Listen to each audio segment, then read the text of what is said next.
ਇਹ ਪੈਰ ਦਿੱਤੇ ਸੀ ਤੁਰ ਕੇ ਜਾਣ ਨੂੰ। ਗੁਰੂ ਗ੍ਰੰਥ ਸਾਹਿਬ ਨੂੰ ਮੱਥਾ ਟੇਕੋ। ਇਹ ਪ੍ਰਕਰਮਾ ਤਾਂ ਹੀ ਬਣਾਈ ਹੁੰਦੀ ਚਾਰੇ ਪਾਸੇ। ਤੁਸੀਂ ਕਦੇ ਹੋਰ ਧਾਰਮਿਕ ਥਾਵਾਂ ਜਾ ਕੇ ਦੇਖਿਓ, ਪ੍ਰਕਰਮਾ ਨਹੀਂ ਹੁੰਦੀ। ਬਹੁਤਿਆਂ ਥਾਵਾਂ ਤੇ ਦੇਖੋ ਪ੍ਰਕਰਮਾ ਨਾ ਹੋਊਗੀ। ਦੇਖੋ ਧਿਆਨ ਨਾਲ, ਦੂਜੇ ਧਰਮਾਂ ਜਾ ਕੇ ਦੇਖੋ, ਕੰਧ 'ਚ ਹੀ ਹੁੰਦਾ ਸਾਰਾ ਕੁਝ, ਐ ਨਹੀਂ ਹੁੰਦਾ ਉੱਪਰ ਦੀ। ਸਾਡੇ ਪਿੱਛੋਂ ਦੀ ਜ਼ਰੂਰ ਪ੍ਰਕਰਮਾ ਹੋਊਗੀ। ਹਰ ਪਹਿਲੜੀ ਲਾਭ ਪ੍ਰਵਿਰਤੀ ਕਰਮ ਦ੍ਰਿੜਾਇਆ ਬਲਰਾਮ ਜੀਓ। ਚਾਰ ਪ੍ਰਕਰਮਾਂ ਹੁੰਦੀਆਂ ਲਾਵਾਂ ਵੇਲੇ। ਵੈਸੇ ਤਾਂ ਉਹ ਗੁਰੂ ਸਾਹਿਬ ਨੇ ਹੁਕਮ ਕੀਤਾ ਕਿ ਵਿਆਹ ਵੇਲੇ ਚਾਰ ਪ੍ਰਕਰਮਾਂ, ਚਾਰ ਲਾਵਾਂ ਹੁੰਦੀਆਂ, ਪਰ ਉਹ ਤੇ ਇੱਕ ਇਹ ਹੁਕਮ ਹੈ, ਇਹਦੇ ਵੱਖੋਂ ਦੂਜਾ ਹੁਕਮ ਹੈ ਆਤਮਿਕ ਵਿਵਾਹ। ਗੁਰੂ ਗ੍ਰੰਥ ਸਾਹਿਬ ਨਾਲ ਸਾਡਾ ਆਤਮਿਕ ਵਿਵਾਹ ਹੁੰਦਾ। ਇਹ ਨਹੀਂ ਕਿ ਵਿਆਹ ਵੇਲੇ ਤੁਸੀਂ ਚਾਰ ਪ੍ਰਕਰਮਾਂ ਕਰ ਲਈਆਂ ਮੁੜ ਕੇ ਨਹੀਂ ਕਰਨੀਆਂ। ਜਿਵੇਂ ਪੰਜ ਬਾਣੀਆਂ ਪੜ੍ਹ ਕੇ, ਪੰਜ ਪਿਆਰੇ ਅੰਮ੍ਰਿਤ ਤਿਆਰ ਕਰਕੇ ਹੁਕਮ ਕੀਤਾ, ਇਹ ਪੰਜ ਬਾਣੀਆਂ ਰੋਜ਼ ਪੜ੍ਹਨੀਆਂ, ਨਾ ਕਿ ਅੱਜ ਤੁਹਾਨੂੰ ਪੜ੍ਹ ਕੇ ਛਕਾਤਾ ਅੰਮ੍ਰਿਤ। ਇਸੇ ਤਰ੍ਹਾਂ ਜਦੋਂ ਲਾਵਾਂ ਤੇਰੀਆਂ ਹੋ ਗਈਆਂ ਤਾਂ ਤੂੰ ਪ੍ਰਕਰਮਾਂ ਕਰਨੀਆਂ ਰੋਜ਼ ਹੀ ਆ ਕੇ ਕਰਿਆ ਕਰ। ਚਾਰ ਪੰਜ ਮਹਾਂਪੁਰਖ, ਉਹ ਜਿਹੜੇ ਏਡੇ ਏਡੇ ਬੜੇ ਸੰਤ ਮਹਾਤਮਾ ਹੋਏ ਆ, ਉਹ 13 ਪ੍ਰਕਰਮਾਂ ਕਿਉਂ ਕਰਦੇ ਸੀ? ਕਿਉਂ ਕਰਦੇ ਸੀ ਪ੍ਰਕਰਮਾਂ? ਕਿਉਂਕਿ ਗੁਰੂ ਦੇ ਦੁਆਲੇ ਪ੍ਰਕਰਮਾਂ ਕਰਨ ਨਾਲ ਬਹੁਤ ਬਖਸ਼ਿਸ਼ਾਂ ਹੁੰਦੀਆਂ। ਉਹ ਪਹਿਲੇ ਕਮਲੇ ਨਹੀਂ ਸੀ ਜਿਹੜੇ ਹਰਿਮੰਦਰ ਸਾਹਿਬ ਦੀਆਂ ਪ੍ਰਕਰਮਾਂ, ਨਿਸ਼ਾਨ ਸਾਹਿਬ ਦੀਆਂ ਪ੍ਰਕਰਮਾਂ ਕਰਦੇ ਸੀ। ਮੈਂ ਇਹ ਨਹੀਂ ਕਹਿੰਦਾ, ਇੱਕ ਚੀਜ਼ ਹੁੰਦੀ ਹੈ, ਮੈਨੂੰ ਕਿਸੇ ਨੇ ਕਿਹਾ ਤੂੰ ਨਾ ਕਰ, ਠੀਕ ਹੈ, ਮੈਂ ਤੇਰੀ ਗੱਲ ਮੰਨਦਾ, ਮੈਂ ਕਰਦਾ ਨਹੀਂ, ਪਰ ਮੈਂ ਇੱਕ ਵਾਰ ਪ੍ਰੈਕਟੀਕਲ ਕਰਕੇ ਦੇਖਾਂ। ਮੈਂ ਪ੍ਰੈਕਟੀਕਲ ਕੀਤਾ, ਮੈਨੂੰ ਚੰਗਾ ਲੱਗਿਆ। ਅੱਗੇ ਨਾਲੋਂ ਮਨ ਦੇ ਉੱਤੇ ਗਹਿਰਾ ਪ੍ਰਭਾਵ ਛੱਡਿਆ ਉਹਨੇ। ਅੱਜ ਦੇ ਯੁੱਗ ਵਿੱਚ ਸਾਨੂੰ ਕੋਈ ਤੁਰਿਆ ਜਾਂਦੇ ਕੋਈ ਚੀਜ਼ ਕਹਿ ਰਹੇ, ਆਪਾਂ ਉੱਥੇ ਹੀ ਮੰਨ ਲੈਂਦੇ ਹਾਂ। ਉਹ ਸਰੋਵਰ 'ਚ ਨਹਾਉਣ ਦਾ ਕੀ ਫਾਇਦਾ ਜੀ? ਔਰ ਤੁਸੀਂ ਬੜੇ ਪੱਕੇ ਗੁਰਸਿੱਖ, ਗੁਰੂ ਗ੍ਰੰਥ ਸਾਹਿਬ ਦੇ ਨਹੀਂ, ਉਸ ਬੰਦੇ ਦੇ ਆ ਜਿਹੜਾ ਕਹਿੰਦਾ ਸਰੋਵਰ 'ਚ ਨਹਾਉਣਾ ਨਹੀਂ ਚਾਹੀਦਾ। ਤੁਸੀਂ ਉਹਦੇ ਸਿੱਖ ਆ ਕਿ ਗੁਰੂ ਗ੍ਰੰਥ ਸਾਹਿਬ ਦੇ ਸਿੱਖ? ਮਹਾਰਾਜ ਸੱਚੇ ਪਾਤਸ਼ਾਹ ਕਹਿੰਦੇ ਨੇ ਸਰੋਵਰ ਦਾ ਇਸ਼ਨਾਨ ਤੁਹਾਨੂੰ ਦੱਸਿਆ ਹੈ, ਉਹ ਬੜੀਆਂ ਡੂੰਘੀਆਂ ਥਿਊਰੀਆਂ ਸਰੋਵਰ ਦੀਆਂ ਵੀ, ਇਹਨਾਂ ਕਕਾਰਾਂ ਦੀਆਂ ਵੀ, ਇਹਨਾਂ ਪੰਜ ਬਾਣੀ ਦੇ ਨਿਤਨੇਮ ਦੀਆਂ ਵੀ, ਇਹ ਗੁਰੂ ਗ੍ਰੰਥ ਸਾਹਿਬ ਦੇ ਦਾਲੇ ਪ੍ਰਕਰਮਾਂ ਦੀਆਂ ਵੀ। ਇੱਥੇ ਨਗਰ ਕੀਰਤਨ ਹੁੰਦਾ, ਸਰੂਪ ਲੈ ਕੇ ਜਾਂਦੇ ਆ, ਸਾਰਿਆਂ ਸ਼ਹਿਰਾਂ 'ਚ ਹੀ ਨਗਰ ਕੀਰਤਨ ਦਾ ਵਰਲਡ ਵਿੱਚ। ਸਾਰੇ ਜਾਣੇ ਕਈ ਥਾਵਾਂ ਤੇ ਤਾਂ ਪੰਜ ਪਿਆਰੇ ਐ ਫਿਰ ਨੰਗੇ ਚਰਨੀ ਜਾਂਦੇ ਆ। ਮੈਂ ਇੱਕ ਸ਼ਹਿਰ ਗਿਆ ਸੀ, USA ਸੈਕਰਾਮੈਂਟੋ, ਧਰਤੀ ਬਹੁਤ ਤਪਦੀ ਸੀ। ਪੰਜ ਪਿਆਰੇ ਇੰਨੇ ਜਿੱਦੀ ਸਿੰਘ ਲੱਗੇ, ਉਹ ਕਹਿੰਦੇ ਖੜਾਵਾਂ ਵੀ ਨਹੀਂ ਪਾਉਣੀਆਂ। ਮੈਂ ਕਿਹਾ ਬਹੁਤ ਗਰਮ ਧਰਤੀ ਥੱਲਿਓਂ, ਕਹਿੰਦੇ ਜੋ ਮਰਜ਼ੀ ਹੋ ਜੇ, ਭਾਵੇਂ ਚੜ੍ਹਾਈ ਕਰ ਜੇ। ਅਸੀਂ ਗੁਰੂ ਗ੍ਰੰਥ ਸਾਹਿਬ ਦੇ ਅਸੀਂ ਨਾਲ ਪਿੱਛੇ ਸੰਗਤ ਢੋਲਕੀਆਂ ਛੇੜੇ ਜੋ, ਉਹ ਇਹ ਸੰਗਤ ਨੂੰ ਪੁੱਛੋ ਨਗਰ ਕੀਰਤਨ ਵਿੱਚ ਨਾਲ ਜਾਣ ਦਾ ਕੀ ਫਾਇਦਾ? ਕਹਿੰਦੇ ਜਿੰਨੇ ਕਦਮ ਚੱਲਾਂਗੇ ਉਹਨੇ ਕਦਮ ਸਫਲੇ ਹੋਣਗੇ। ਬਈ ਬੜੇ ਸਿਆਣੇ ਸਿੱਖ ਆ।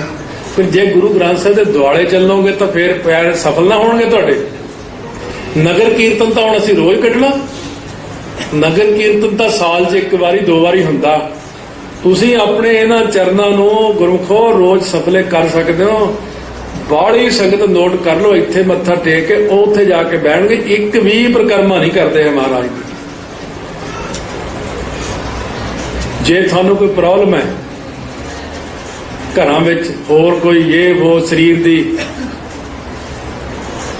ਗੁਰੂ ਗ੍ਰੰਥ ਸਾਹਿਬ ਦੀਆਂ 11 ਪ੍ਰਕਰਮਾਂ ਰੋਜ਼ ਕਰਕੇ ਇੱਕ ਮਹੀਨੇ ਬਾਅਦ ਨੋਟ ਕਰ ਲਿਓ ਕੀ ਫਾਇਦਾ ਹੋਇਆ। ਤੁਸੀਂ ਕਰਕੇ ਤਾਂ ਦੇਖੋ 11 ਪ੍ਰਕਰਮਾਂ।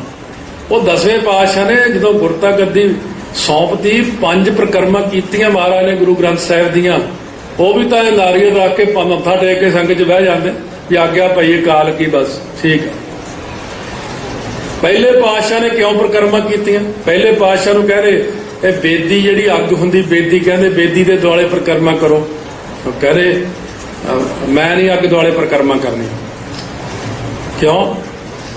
ਕਹਿੰਦੇ ਮੈਂ, ਮੇਰਾ ਗੁਰੂ ਨਹੀਂ ਹੈ। ਇਹ ਤੇ ਤੁਹਾਡਾ ਗੁਰੂ ਕੋਈ ਨਵਾਂ ਆ ਗਿਆ? ਸਤਿਯੁਗ ਤੋਂ ਲੈ ਕੇ ਅੱਗ ਦੇ ਦੁਆਲੇ ਪ੍ਰਕਰਮਾਂ ਨਹੀਂ। ਗੁਰੂ ਨਾਨਕ ਸਾਹਿਬ ਨੇ ਐਸਾ ਪੁਆਇੰਟ ਦੱਸਿਆ, ਸਭ ਚੁੱਪ ਹੋ ਗਏ। ਮਹਾਰਾਜ ਕਹਿੰਦੇ ਜਿਹਨੇ ਅੱਗ ਨੂੰ ਬਣਾਇਆ ਮੈਂ ਤਾਂ ਉਹਦੀਆਂ ਪ੍ਰਕਰਮਾਂ ਕਰੂੰਗਾ। ਉਹ ਕਹਿੰਦੇ ਅਸੀਂ ਤਾਂ ਸੋਚਿਆ ਹੀ ਨਹੀਂ ਕਦੇ ਵੀ ਹਾਂ ਵੀ ਅੱਗ ਨੂੰ ਕਿਹਨੇ ਬਣਾਇਆ। ਮਹਾਰਾਜ ਨੇ ਸ਼ਬਦ ਲਿਖਿਆ, ਚੌਂਕੀ ਤੇ ਰੱਖਿਆ, ਉੱਤੇ ਰਮਾਲਾ ਪਾਇਆ, ਸੁੰਦਰ ਵਸਤਰ, ਚੰਦਨ ਦੀ ਚੌਂਕੀ ਤੇ ਰੱਖ ਕੇ ਤੇ ਕਹਿੰਦੇ ਮੈਂ ਪ੍ਰਕਰਮਾ ਮਾਤਾ ਸੁਲੱਖਣੀ ਨਾਲ ਉਸ ਸ਼ਬਦ ਦੀਆਂ ਪ੍ਰਕਰਮਾ ਕੀਤੀਆਂ। ਮੇਰਾ ਸ਼ਬਦ ਗੁਰੂ ਹੈ, ਇਹ ਮੈਂ ਅੱਗ ਨੂੰ ਗੁਰੂ ਨਹੀਂ ਮੰਨਦਾ। ਕੱਲ ਨੂੰ ਤੁਸੀਂ ਕਹੋਗੇ ਪਾਣੀ ਦੁਆਲੇ ਪ੍ਰਕਰਮਾ ਕਰ, ਕੱਲ ਨੂੰ ਤੁਸੀਂ ਕਹੋਗੇ ਮੈਨੂੰ ਤਾਂ ਫਲਾਣੇ ਦੁਆਲੇ ਪ੍ਰਕਰਮਾ ਕਰ। ਜਿਹਨੇ ਗੁਰੂ ਗ੍ਰੰਥ ਸਾਹਿਬ ਦੀ ਪ੍ਰਕਰਮਾ ਕਰ ਲਈ, ਸਾਰਾ ਕੁਛ ਇਹਦੇ ਵਿੱਚ ਹੀ ਆ ਗਿਆ। ਕਈ ਚੀਜ਼ਾਂ ਮੈਨੂੰ ਸੁਣਾਉਣ ਲਈ ਸੁਣਾਉਣੀਆਂ ਪੈਂਦੀਆਂ।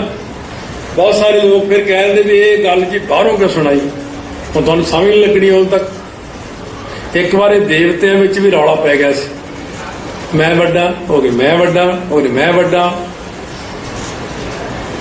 ਰੌਲਾ ਪੈ ਗਿਆ। ਹੁਣ ਵੱਡੇ ਕੋਲ ਚਲੇ ਗਏ, ਵਿਸ਼ਨੂੰ ਕੋਲ ਚਲੇ ਗਏ। ਇਹ ਕਹਿੰਦੇ ਜੀ ਮੈਂ ਵੱਡਾ, ਕਰੇ ਮੈਂ ਵੱਡਾ, ਕਰੇ ਮੈਂ ਵੱਡਾ। ਤੁਸੀਂ ਦੱਸੋ ਵੱਡਾ ਕੌਣ ਹੈ? ਉਹ ਕਹਿੰਦੇ ਜੇ ਮੈਂ ਕੁਛ ਕਿਹਾ ਤੇ ਇਹਨਾਂ ਨੇ ਚਿੜਚਿੜ ਕਰਨੀ ਆ। ਕਹਿੰਦੇ ਜਿਹੜਾ ਤੁਹਾਡੇ ਚੋਂ ਧਰਤੀ ਦੀ ਪਰਿਕਰਮਾ ਕਰਕੇ ਪਹਿਲਾਂ ਆ ਜਾਊਗਾ ਨਾ, ਉਹ ਵੱਡਾ ਮੰਨੇ ਜਾਓ। ਆਪੋ ਆਪਣੀਆਂ ਸਵਾਰੀਆਂ ਤੇ ਸਵਾਰ ਹੋਏ, ਸਾਰੇ ਪਰਿਕਰਮਾ ਕਰਨ ਲੱਗ। ਕਹਿੰਦੇ ਸ਼ਿਵ ਜੀ ਕੋਲ ਗਿਆ ਗਣੇਸ਼, ਪਿਤਾ ਜੀ ਮੇਰੀ ਤਾਂ ਸਵਾਰੀ ਛੋਟੀ ਜੀ ਚੂਹੇ ਦੀ, ਇਹ ਮੈਂ ਹੁਣ ਕਿਵੇਂ ਫਿਰ ਅੱਗੇ ਲੰਘੂਗਾ ਇਹਨਾਂ ਤੋਂ। ਸ਼ਿਵ ਜੀ ਨੇ ਇੱਕ ਗੱਲ ਦੱਸੀ, ਸ਼ਿਵ ਜੀ ਵੀ ਪਰਮਾਤਮਾ ਦਾ ਸਿਮਰਨ ਕਰਦਾ। ਉਹ ਕਹਿੰਦਾ ਪੁੱਤ ਇੱਥੇ ਪੱਥਰ ਤੇ ਰਾਮ ਲਿਖ ਕੇ ਰੱਖਤਾ, ਤੂੰ ਰਾਮ ਦੇ ਨਾਮ ਦੀ ਪਰਿਕਰਮਾ ਕਰੀ ਜਾ, ਤੂੰ ਜਿੱਤ ਜਾਏਗਾ। ਉਹ ਸਾਰੇ ਦੇਵਤੇ ਜਿੱਥੋਂ ਲੰਘਣ ਪਹਿਲੇ ਚੂਹੇ ਦੀਆਂ ਪੈੜਾਂ ਦੀਆਂ, ਉਹ ਕਹਿੰਦੇ ਇਹ ਗਣੇਸ਼ ਕਦੋਂ ਲੰਘੇ ਇੱਥੋਂ। ਮੈਂ ਤੁਹਾਨੂੰ ਇੱਕ ਪੁਰਾਣੀ ਸਾਖੀ ਤਾਂ ਸੁਣਾਈ ਹੈ ਬਈ ਉਹ ਫਸਟ ਆ ਗਿਆ, ਉਹ ਸਭ ਤੋਂ ਅੱਗੇ ਆ ਗਿਆ। ਅੱਜ ਸਭ ਤੋਂ ਹਿੰਦੂ ਧਰਮ ਵਿੱਚ ਪਹਿਲਾਂ ਗਿਣਤੀ ਕੀਤੀ ਜਾਂਦੀ ਹੈ, ਕਿਉਂਕਿ ਉਹ ਵੱਡਾ। ਉਹ ਵੱਡਾ ਕਿਉਂ ਹੋਇਆ ਕਿ ਵੱਡਾ ਸਾਹਿਬ ਉੱਚਾ ਥਾਓ, ਉੱਚੇ ਉੱਪਰ ਉੱਚਾ ਨਾਓ, ਏਵਡ ਉੱਚਾ ਹੋਵੇ ਕੋਈ, ਤਿਸ ਉੱਚੇ ਕੋ ਜਾਣਾ ਸੋਏ। ਗੁਰੂ ਗ੍ਰੰਥ ਸਾਹਿਬ ਦੇ ਵਿੱਚ ਇੰਨਾ ਨਾਮ ਹੈ, ਇੰਨਾ ਨਾਮ ਹੈ। ਹਰ ਇੱਕ ਨਾਮ ਕੀਰਤਮ ਨਾਮ ਕਥੇ ਤੇਰੇ ਜੇਬਾ, ਸਤ ਨਾਮ ਤੇਰਾ ਪਰਾ ਪੂਰਬਲਾ। ਗੁਰੂ ਗ੍ਰੰਥ ਸਾਹਿਬ ਮਹਾਰਾਜ ਦੇ ਦੁਆਲੇ ਤੁਸੀਂ ਪਰਿਕਰਮਾ ਕਰਦੇ ਹੋ ਤਾਂ ਤੁਸੀਂ ਸਭ ਤੋਂ ਵੱਡੀਆਂ ਪਰਿਕਰਮਾ ਕਰਨੀਆਂ। ਗਗਨ ਮੈ ਥਾਲ ਰਵ ਚੰਦ ਦੀਪਕ ਬਨੇ, ਤਾਰਕਾ ਮੰਡਲ ਜਨਕ ਮੋਤੀ, ਧੂਪ ਮਲਿਆਨ ਲੋ ਪਵਨ ਚਵਰੋ ਕਰੇ, ਸਗਲ ਬੰਦਰਾਏ ਫੂਲ ਅੰਤ ਜੋਤੀ। ਇਹਨਾਂ ਨੇ ਤਾਂ ਸਾਰੇ ਪਰਿਕਰਮਾ ਕਰਦੇ। ਜਿਹੜੇ ਆਤਮਿਕ ਅਭਿਆਸੀ ਬੈਠੇ ਵੱਡੇ ਵੱਡੇ ਸੰਸਾਰ ਦੇ ਵਿੱਚ, ਇੱਥੇ ਵੀ ਬੈਠੇ ਹੋਣਗੇ, ਉਹਨਾਂ ਨੂੰ ਇਸ ਗੱਲ ਦਾ ਪਤਾ, ਦੂਜਿਆਂ ਨੂੰ ਪਤਾ ਨਹੀਂ। ਇੱਕ ਬੀਬੀ ਇੰਗਲੈਂਡ ਮੈਨੂੰ ਕਹਿਣ ਲੱਗੀ, ਉਧਰ ਨੂੰ ਜੰਪਾਲ ਆਏ ਹੋਏ, ਇੱਧਰਲੇ ਬੱਚੇ ਸਾਫ ਦਿਲ ਜੇ ਕਾਫੀ ਹੁੰਦੇ ਆ, ਸ਼ਰਧਾ ਵੀ ਬੜੀ ਹੁੰਦੀ ਹੈ। ਕੋਈ ਗੱਲ ਕਹਿ ਦਈਏ ਮੰਨ ਵੀ ਲੈਂਦੇ ਆ, ਕਮਾ ਵੀ ਲੈਂਦੇ ਨੇ।